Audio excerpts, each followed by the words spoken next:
What up, y'all? It's your boy, the one and only A Switch, aka get another plate and say it's for you.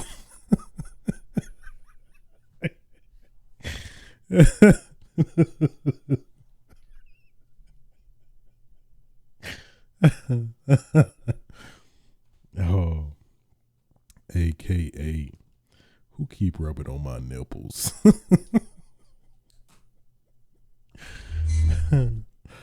AKA the Komaki Tiger Dropper, AKA the Nigga Lil Master. Bringing you yet another episode of Switch Sites, episode 196 to be exact. Today's date is December 19th, 2024. Man, this year is about another year about to close. This has been a crazy year in general, in many ways, I'd say. But yeah, damn, wild,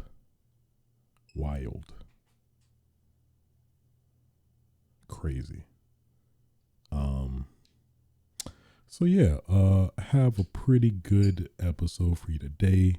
Gonna go over all the stuff that happened at the Game Awards last week, as well as provide.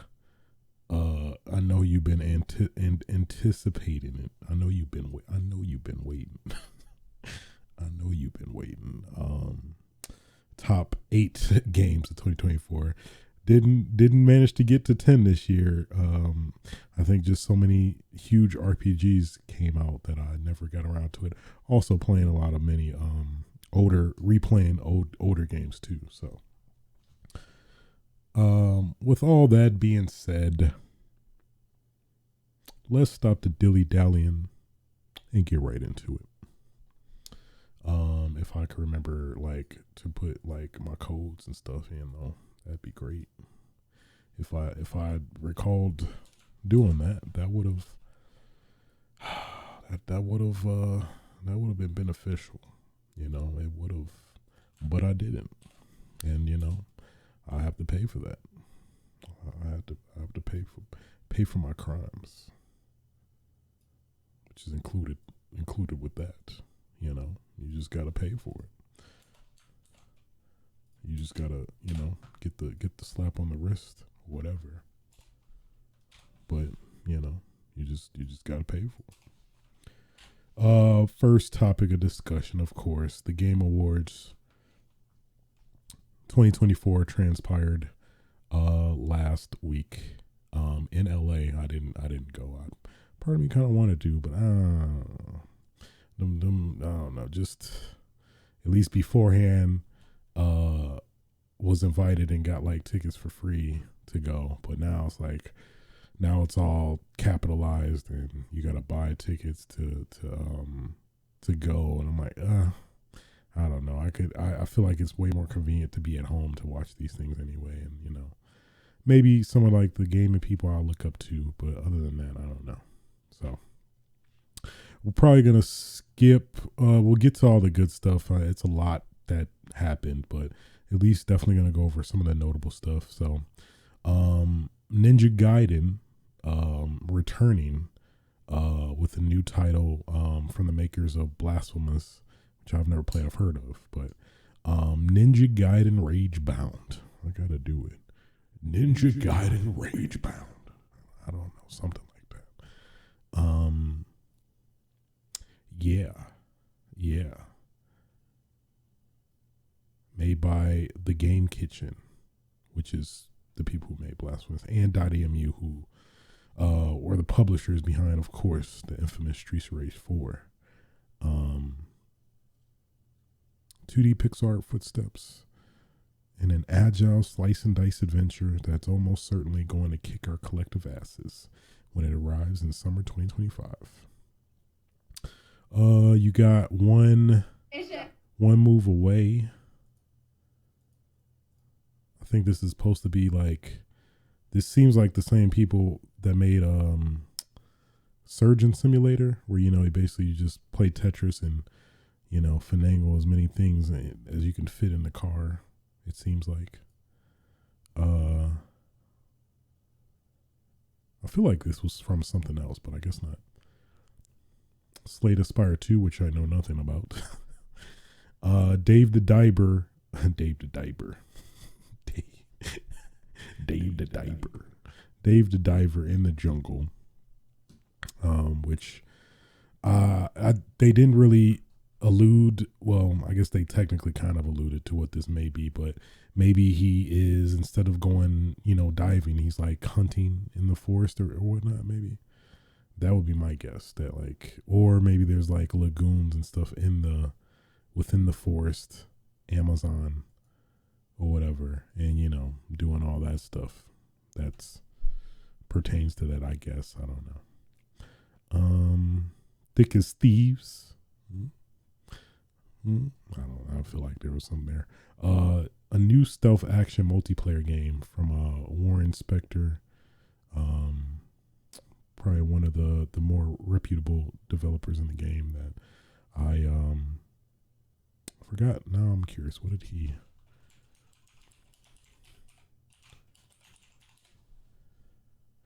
Oh, Deus Ex. I think that's probably his most marquee game series.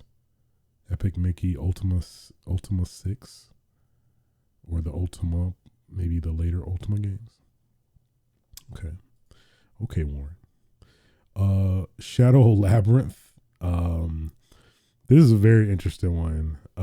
So it's basically, at least my initial impressions of it was basically Pac-Man, but dark as fuck, where it's like you can do melee moves and stuff, but you also have Pac-Man with you, and it seems very odd and out of place. Like what is he doing here? But he helps you as well, so it's like you're like and I guess you can barely go in Pac-Man at certain points. It's very odd, but I mean, it's interesting though. It definitely caught my attention. I'm like, what the hell?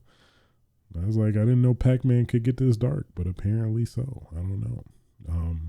Seems interesting enough though.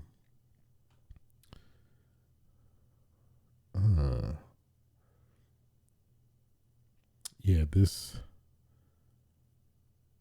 Oh, okay, that's unrelated, but yeah.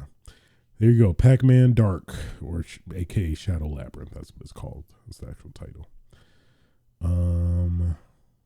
Steel Paws, a mobile game from Yu Suzuki. Of course, the god of Shenmue and Virtual Fighter. Don't see any. The trailer had nothing relevant. We got Rematch, which is the next game from Slow Clap, the developer that made Sifu, one of probably the greatest games of what was it, 2019? I think 2019, maybe 2020. So you got that. Basically, it's like Sifu but with football, like literal football, soccer, as we call it in the States. Somebody said FIFU, which I think that's they probably should have went with that, but I think they didn't want to confuse or misguide people who are into Sifu and like, oh, this isn't Sifu at all, but no, that's pretty dope. I'm curious if they have some cool, interesting crossovers, maybe actually with. No, I think because FIFA maybe has their license tied with some other game specifically. Maybe what's the soccer game for Konami? PES or something? I don't know. That's out of my ballpark, so I'm not gonna mess with it. The Witcher 4, pretty big deal, out of nowhere. Where Geralt is no longer the protagonist. It seems it's is it Ciri? Yeah, Ciri. I clearly have not played any of the Witcher games. I'm familiar with the main characters though. Interesting thing about this trailer was that they had little small wording at the bottom of the trailer where it's like, This trailer was put together on an unannounced NVIDIA RTX GPU. It's like, motherfucker, just say RTX 5000 series. You might as well.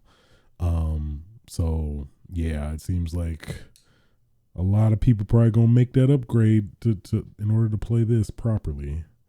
Elden Ring Night Rain, which I thought it was like, damn, like what is From Software doing? Another DLC, but this is apparently a standalone game where you can do co-op with up to 3 players.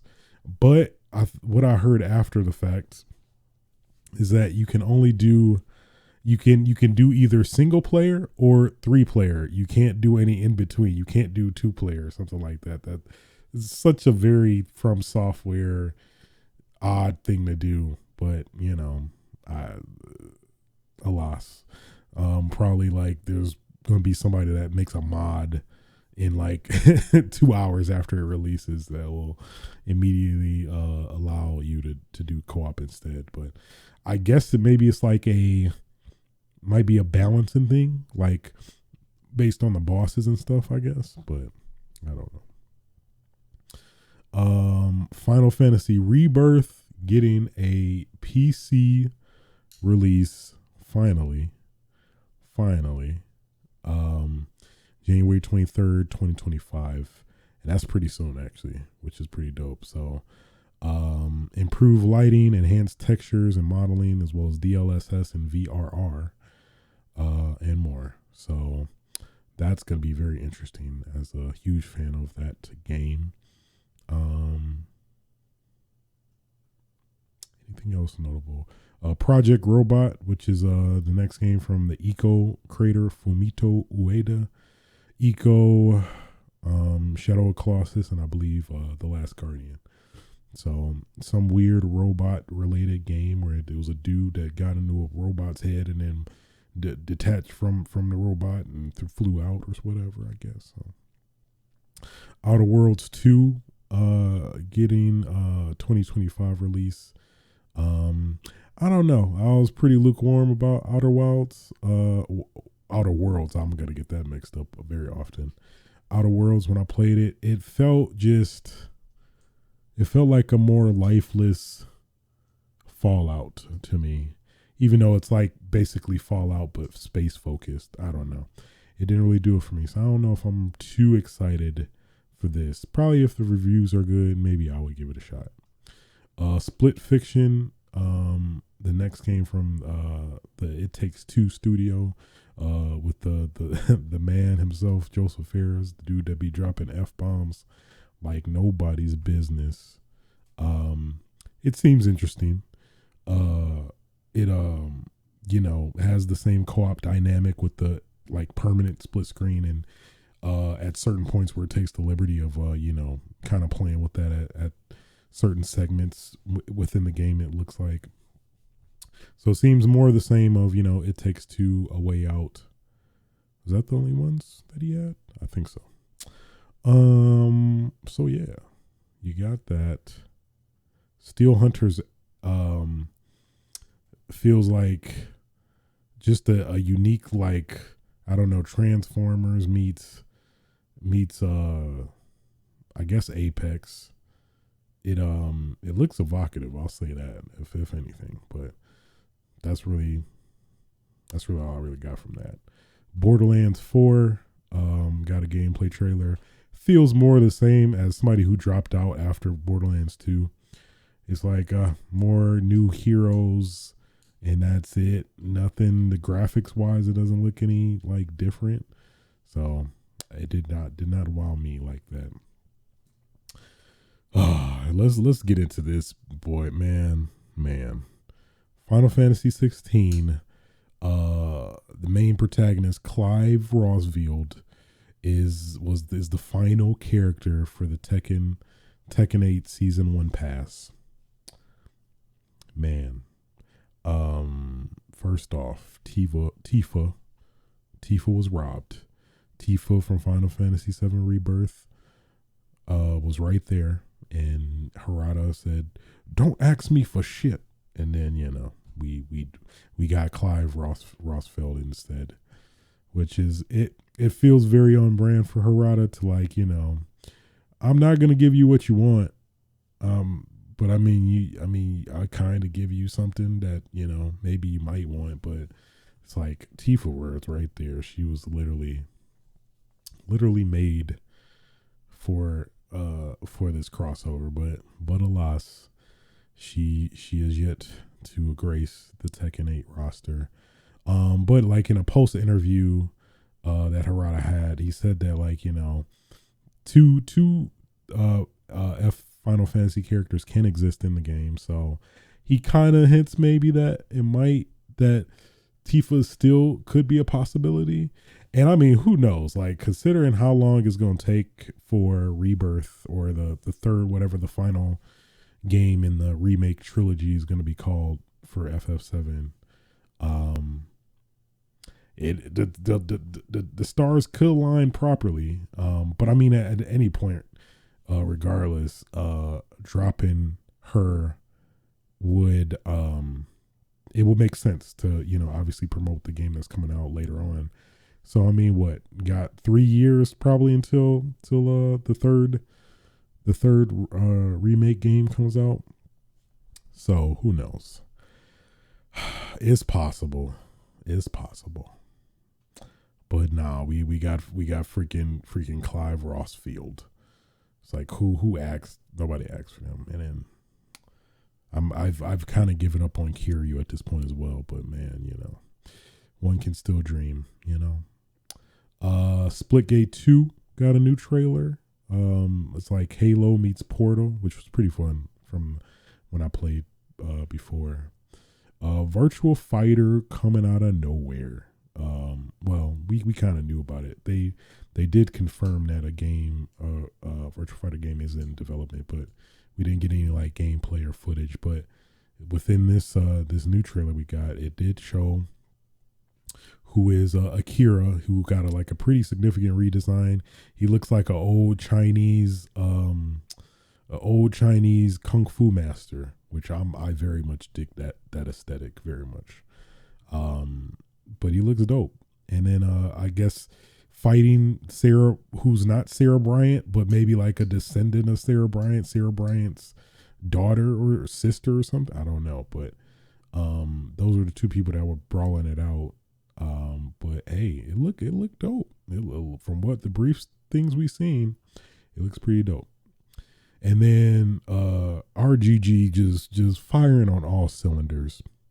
We got Project Sentry, which is also yet another game being made by RGG, which is like it seems to be set in what the 1915 Japan, where there's that. I think that's not too far from Like a Dragon Ishin.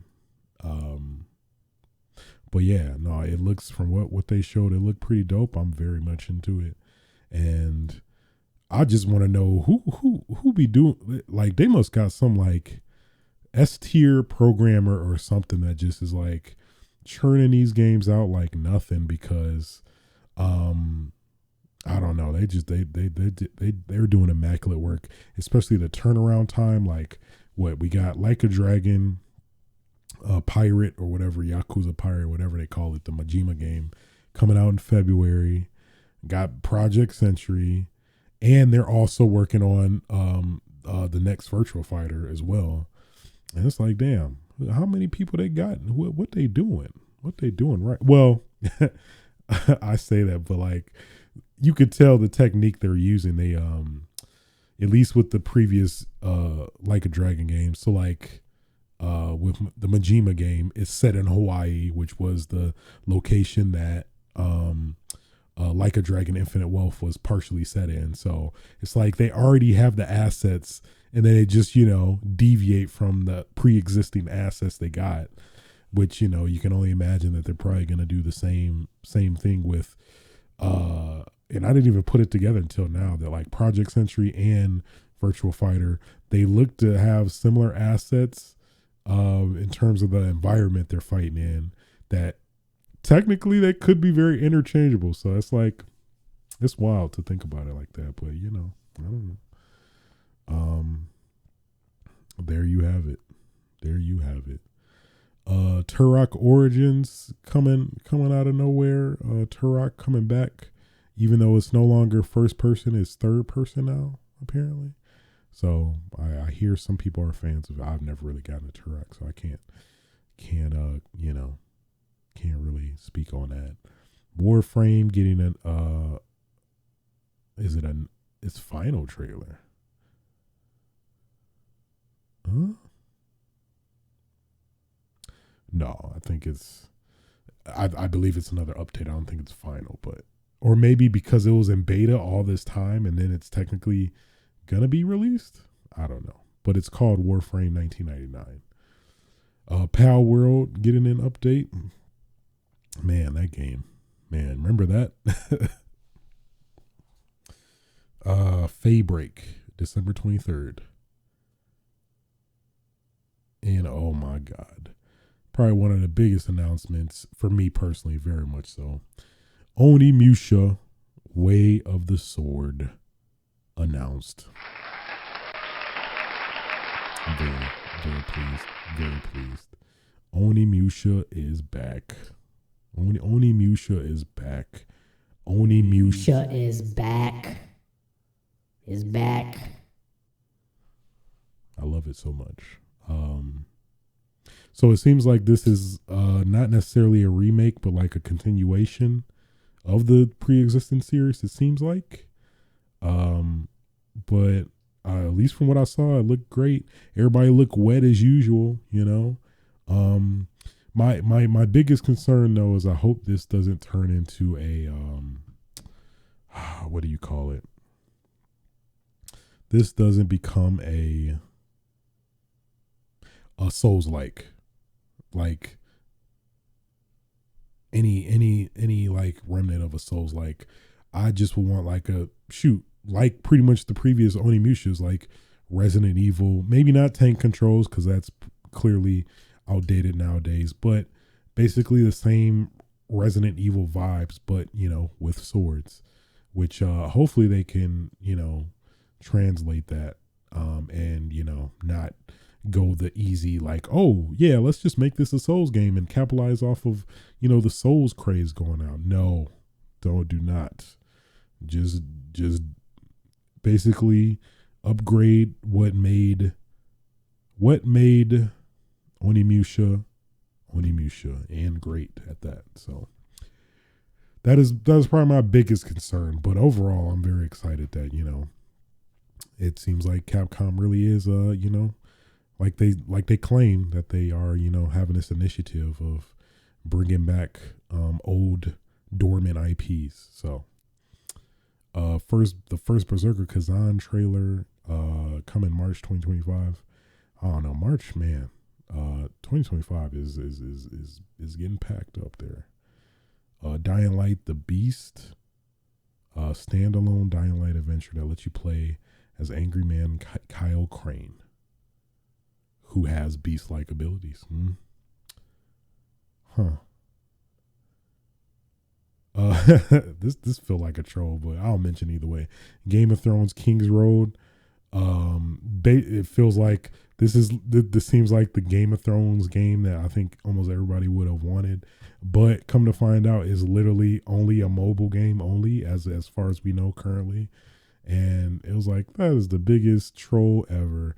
No disrespect to people that play exclusively mobile, but like, I don't know, just considering they got a lot of the actors, well, maybe not like in terms of their permission or voice work, but the vibes feel like it's a AAA console like game for like PS5, Series X, and PC, but no, it's like strictly mobile, which is so odd, but whatever. Last of Us Part 2 remaster coming to PC. Nobody surprised. April 3rd, 2025.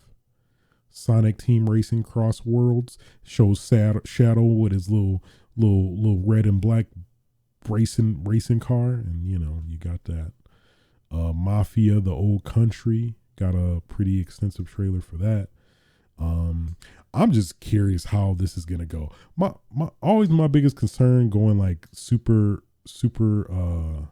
ancient or old and back in time is like how do y'all be having guns? Because they showed some guns in there, but like it's like I guess you gotta have some suspense of belief because like I don't know. I feel like some of them guns probably didn't exist at that specific time frame, but I digress. Dispatch, apparently a superhero game from at least former Telltale devs, not actually Telltale themselves, but this seems interesting where it seems like it has the Telltale, aspects to it, but also maybe the side game of the dispatching heroes to cities type dynamic, then maybe that kind of it could be dependent on like your performance of dispatching people successfully or not, or maybe that isn't even, maybe this is a full blown like Telltale like game where it's just making choices and story choices. But I guess technically you could apply that with that dispatching dynamic, if at least how the trailer kind of presents it. So hard to say there. Capcom coming back again with an additional surprise of Hideki Kamiya, who made Devil May Cry 1 and what was the other one? Devil May Cry, Okami, and Resident Evil 2. Directed Resident Evil 2. Apparently he's back, and he has back with Capcom specifically, because he used to be with Platinum Games and made Bayonetta among a couple other games, the Mighty 101. And he's back now with new studio, Clovers, not Clover, Clovers. So I think, at least including myself, at least speculated that, so now the dream of God Hand potentially coming back to some capacity, even if it's like a remaster or remake, maybe a sequel. Shoot, I'd be down. Or Beautiful Joe coming back. But yet again, I guess kind of implying that this initiative to bring a lot of Capcom dormant IPs back, which is I'm very much for. I'm very much I'm into it all half-heartedly. And then Naughty Dog, the last thing they showed was Naughty Dog's next game, sci-fi hack and slash called Intergalactic: The Heretic Prophet. So this seems to be like, I'm getting slight Akira vibes, and then what's a space? I guess Guardians a little bit as my frame of reference, but at least gameplay wise, at least what they alluded to was that the main character, which I don't even recall her name. I don't think they probably mentioned it, but I don't remember. Who's she's like a bald black woman is probably what I got, and that it's like a hack and slash where she had this sword that seemed to be powered by your beats, by your music. That seems like an interesting concept. It kind of reminds me of, what is it called? The what Bethesda Tango Gameworks made, Hi-Fi Rush, where I'm curious if maybe Neil Druckmann got some inspiration from that game to a brief extent with that, the melee and probably the beats, or I don't know. I could see it, and especially like within that trailer, they're very much, you could see they're going like the Kojima way of having a lot of product placement. We saw Adidas, I think. Sony, of course. I mean, was it Volvo or Porsche for like the futuristic car brands and stuff? So it's like they going for it with this one. So I guess we'll see, but it's interesting. I'm interested nonetheless. So yeah, that was pretty much all the main announcements really that at least caught my attention. Game of the year went to Astrobot, which is pretty surprising. I did not think Astrobot would have got it. I thought Elden Ring.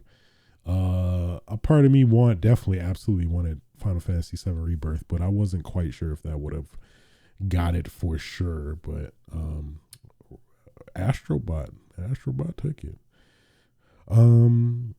I feel like some of my predictions were pretty much correct. I think some were off. Tekken won best fighting game. Let me see the Game Awards winners. Let us see the notable ones. Best game direction, Astrobot also won that. I didn't even know that. Or I thought it was a different game, but best narrative won a Metaphor ReFantazio. Silent Hill was kind of raw for that. I mean, even Rebirth, but best art direction, Metaphor. So Metaphor actually was kind of a silent killer too. Best score and music, Final Fantasy VII Rebirth. I respect it. I think I went with Silent Hill 2. Best audio design, Senua's Saga, Hellblade 2. I think I went with Silent Hill 2 for that one as well. And for best performance, Melina Jerkins for Senua's Saga, Hellblade 2. Ongoing game, Helldivers 2 won that. Best community support, Baldur's Gate 3 won that. Best indie game, Balatro, that big surprise. Best debut indie game also went to Balatro. Best mobile game also went to Balatro. Best action game, Black Myth Wukong won that. Best action adventure game, Astrobot, yet again. Best RPG, Metaphor, cleaning up. Family game, best family game, Astrobot took that. Best multiplayer game, Helldivers 2. Best adaptation, Fallout. Most anticipated game, like it's no no contest. Grand Theft Auto 6. The fact that they made this a category is like I don't think no. It's a clear winner. And that was pretty much it. Yeah, at least there's all the I guess significant categories there. But like as a whole, I feel like it was probably one of the best game awards ever. I'd argue. It was really good. It was really good. Very, very solid.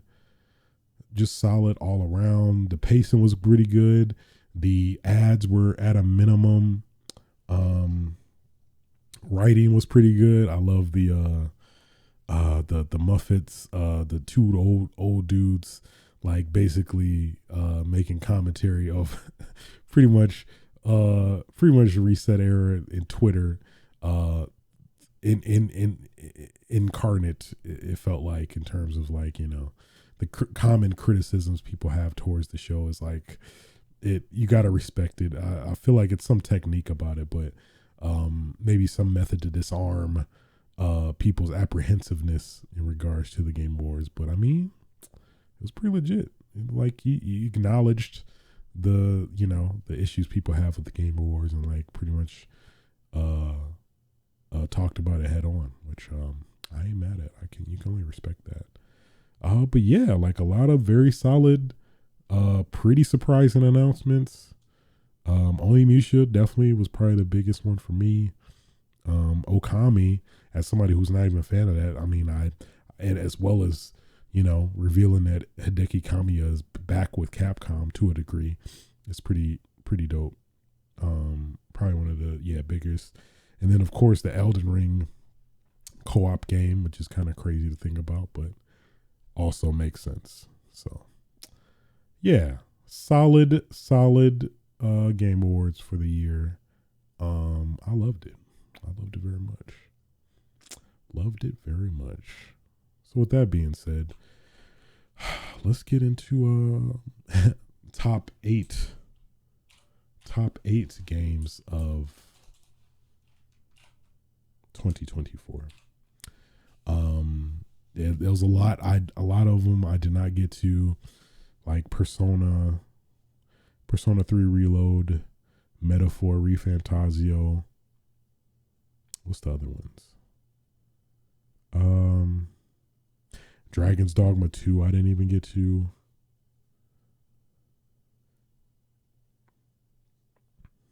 Those are at least the notable ones that come to mind that like I really wanted to play. Now Astrobot, even Balatro. I tried to dabble with Balatro, but I feel like I don't fully understand it yet, or I potentially just don't really get it, or just maybe it's just not for me. So hard to say. But let's start off with number 8. Number 8. Pal World. Pal World, it was, even though it came out like the first of the year, it was very interesting, like, you know, take on the Pokemon formula, if you will. Not really, because like Pal World is such a drastically different game to compared to Pokemon. Very much a survival, pretty much a survival game, I feel like, compared to Pokemon, which I feel is like just an RPG, really. So, but very fun playing with friends, having the servers and all that stuff, but then just very quickly tapered out and, you know, just died. It felt like. So yeah, Pal World, and you know, still improving. I don't know. Maybe one of these days I might hop back on and see what has changed since. But you know, Number 7. Earth Defense Force 6. I mean, you know, who would have thought this wouldn't have been on the list? I mean, you know, as a hardcore. I mean, I can't even say hardcore because it's some EDF players I know that be living. They eat, sleep, and breathe this game series. I'd say I'm definitely at least a moderate fan for sure. It was really good. More EDF shooting huge bugs and shooting a lot of large frogs and shooting Godzilla similar people as a little man or like a fencer or like, you know, pretty much those categories, I guess. But you know, the B movie corniness. Oh my God, I can't believe it. You know, it's great. It's great. It's a charm to it that it's hard to describe with words. It's something you have to experience and play and get a better sense of it, I feel, you know. So, but alas. Number 6. Dead Rising Deluxe Remaster. This game is very interesting. As somebody who's a huge fan of the first game specifically, this is very much a interesting recreation. It's like it's enough to be a remake, but it's a remaster as well. And maybe they just did it so like 1-to-1 compared to the original. It feels maybe odd in an instance where it's like it reminds me of like when you put down a plant, for example. You put a plant down on your coffee table and you know you go somewhere, come back, and then it's like shifted slightly to the right, and it's like not enough to where you cause alarm if you don't look at it, but if you look at it, you're like, I know that got shifted somehow. I didn't do it, but I know it got shifted somehow. That's pretty much Dead Rising Deluxe Remaster, where it's so similar to the original in a lot of ways, but enough to be slightly different. It feels uncanny. It's probably maybe the best way I can explain it. But it's like, if you've never played the original, then like this is definitely the way to go for sure. But I thoroughly enjoyed it. It feels like, I like a lot of the life quality of life improvements they made as well. But all around, I thoroughly enjoyed it. It was a great one. Yeah. Number 5. Tekken 8. Tekken 8, of course. Probably my favorite fighting game series. Who knows? I might get dethroned when the new Virtual Fighter comes out, but I've always gravitated more towards 3D fighters than like the 2D ones. So Tekken 8, I think, delivered in a lot of ways, specifically in regards to the story, the gameplay elements, with the new like heat mechanics, and kind of a interesting way of shaking that Tekken formula up a bit more. That I very much enjoyed. I thoroughly enjoyed my experience, and the little random arcade quest mode was a nice, interesting distraction. I didn't put as much time into it as I would have liked, but I don't think that is attributed to the game itself. More so, just my outlook on fighting games in general lately, I'd say. But for all intents and purposes, Tekken 8 was very fun. I thoroughly enjoyed it. That's why it's number 5. Number 4. Like a Dragon Infinite Wealth. I fully played it, beat it, did I think almost all of the side, maybe not all the side stuff. Actually, no. Yeah, I take that back. I did some of the side stuff, but like the quest, I think their equivalent of side stuff is of quest or whatever they call it, like dungeons. That's what I meant. I didn't do maybe did one or two, but outside of that, I pretty much just did the side quest and the main game, and it was pretty good. I have gripes with the story, which I mean, I guess you could say that for a lot of the previous Yakuza games, but something about the story here, especially considering how they handle. Well, that is definitely one of the positives I'll say I can give towards this game, is that I feel like they handled the passing the baton. I think I mentioned it in a previous episode when I talked about passing the baton from Kiryu to Ichiban Kasuga. I think was pretty well done. I think they did it as best they could, all things considered. They very much gave you the idea, like, hey, this is Ichiban is taking over now. So, which, I mean, at some point it was going to happen, of course, but, you wanted to prolong it as much as you could. But yeah, that was definitely probably the aspect I was most concerned and worried about, but I feel like they managed to do it well. From a gameplay perspective, it's more of like Yakuza 7, turn-based stuff. They have, at least having Kiryu in this does freshen it up a little bit, like adding some of his, how would I describe it?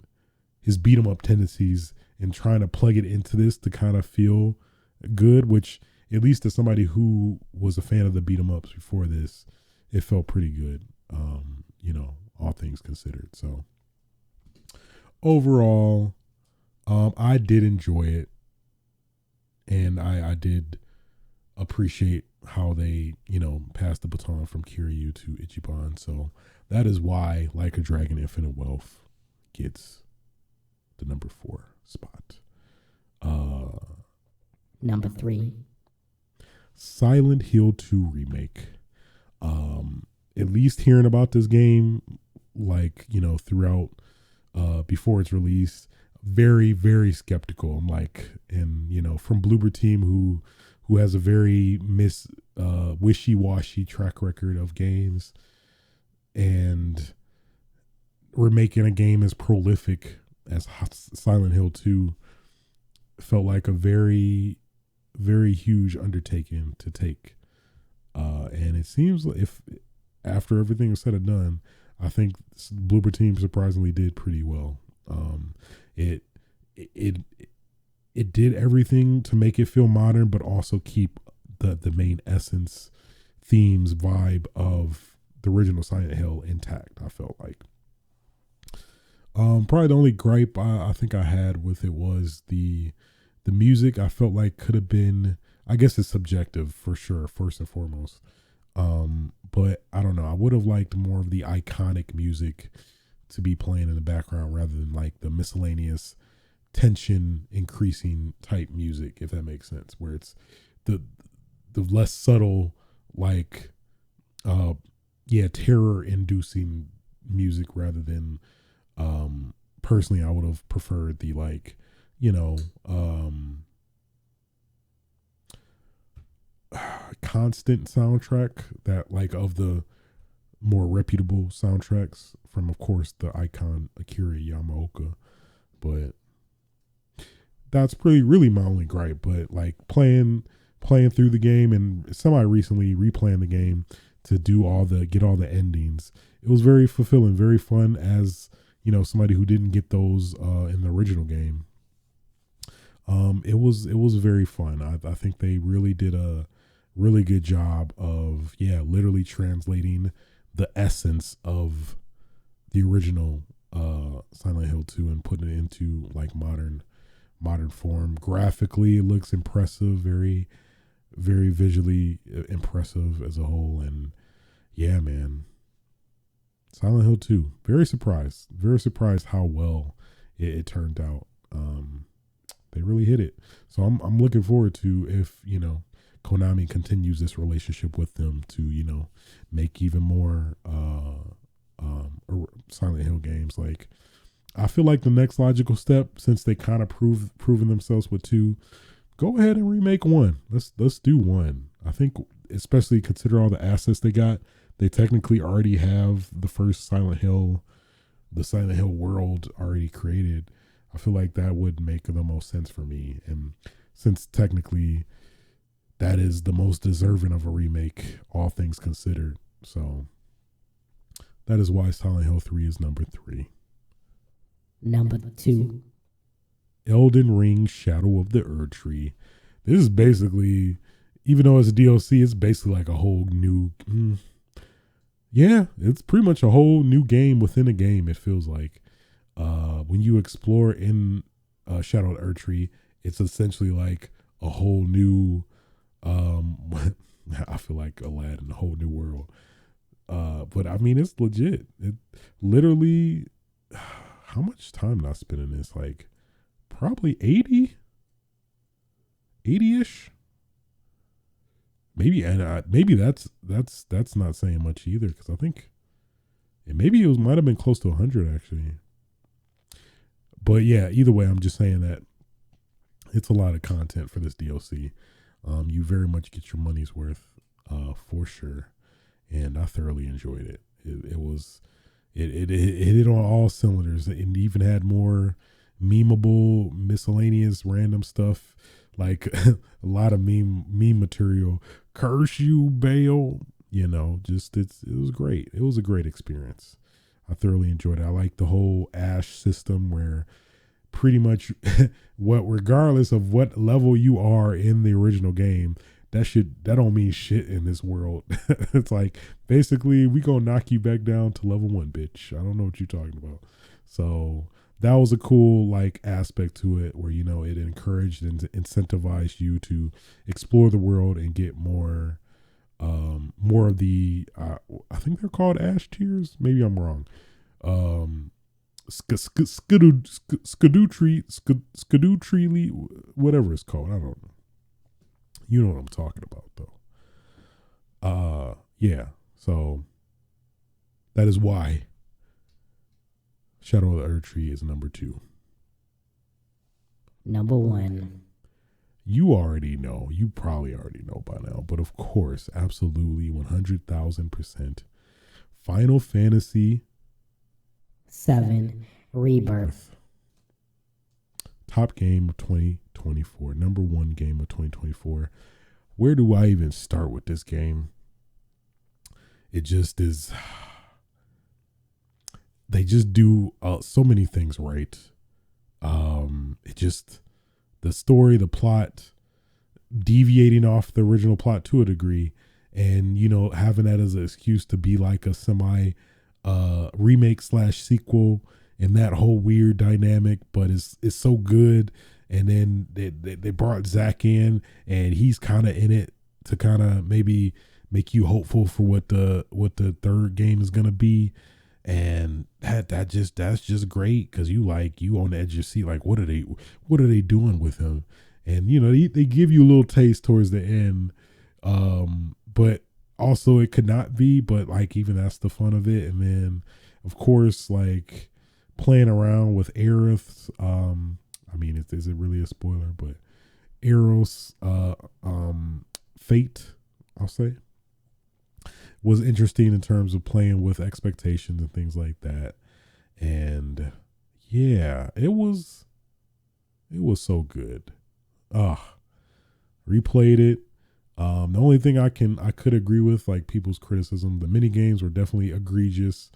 But they're optional. A good majority of them are optional, so you don't even have to play them. But yeah, after doing a full playthrough initially of doing everything, and then doing a critical path playthrough, just doing only the main story. Main story was way better as a whole. So there's that. But yeah, it is. It is such a great game. Then you got Royal Queen's Blood, that whole sub game within the game, that was fun. I never, as somebody who doesn't really play card games like that, I was like, oh man, this is great. Yeah, combat was great. The combos with the characters is great. That new mechanic. Curious what they're gonna do with the third one. This just hypes you up very much for the third one, which I guess some people could maybe complain about, but I don't know. It felt conclusive for what it was, and where we pretty much all knew it was going to conclude at.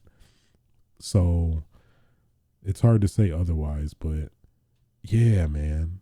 I just, it feels like they're really, I think this will definitely be contingent on how the third one comes out, but it feels very fulfilling. Probably fulfilling maybe is the best way I could describe it. Like it felt like everything I wanted from a Final Fantasy VII remake, and being able to explore the free world and all that stuff. And they already got the groundwork set and laid out. And yeah, it was really good. Very, very memorable. A lot of, I platinumed the damn game. I know that my time's off like 300 plus hours, but it was great though. It was great. I'd do it again. I would. Final Fantasy VII Rebirth. It was so good. It was so good. It was like monumental. It was great. It was so great. It was Sephiroth being a bitch, but it's like the bitch you kind of love at the same time. Kind of like that Negan dynamics, like, oh, I hate you so much, but you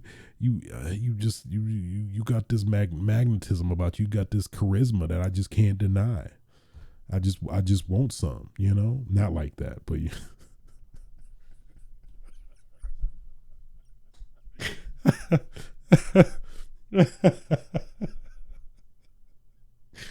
oh man, let me stop.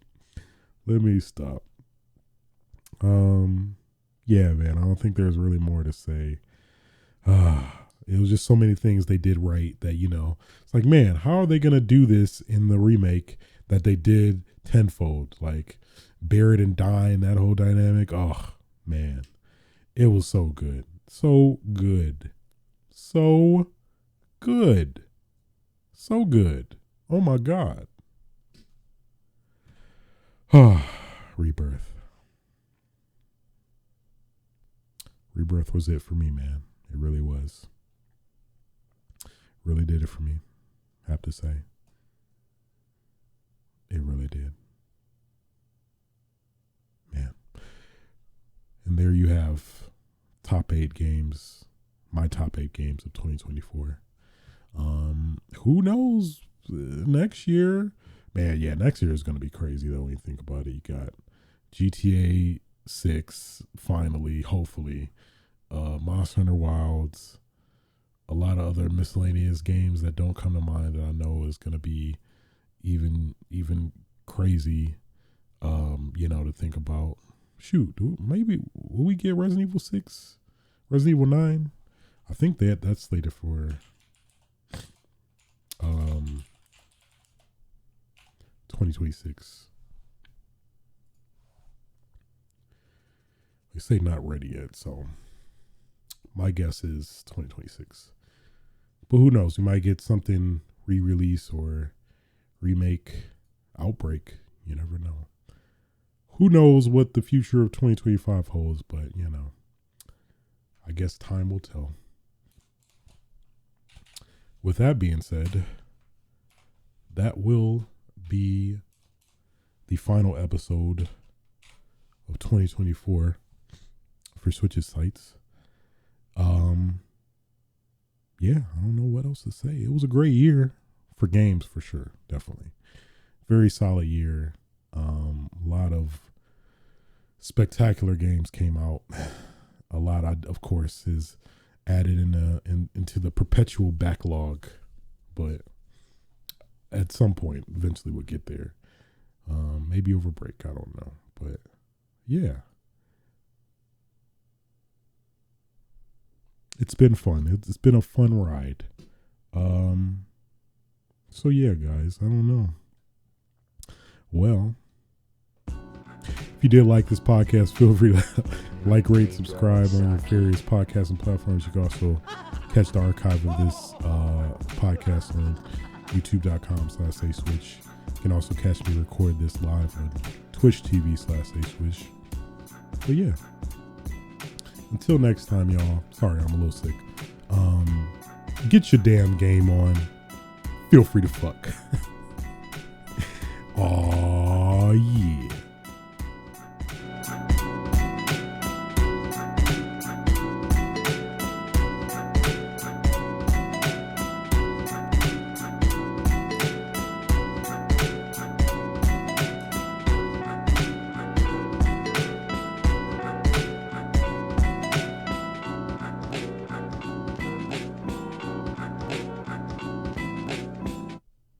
Nobody's safe.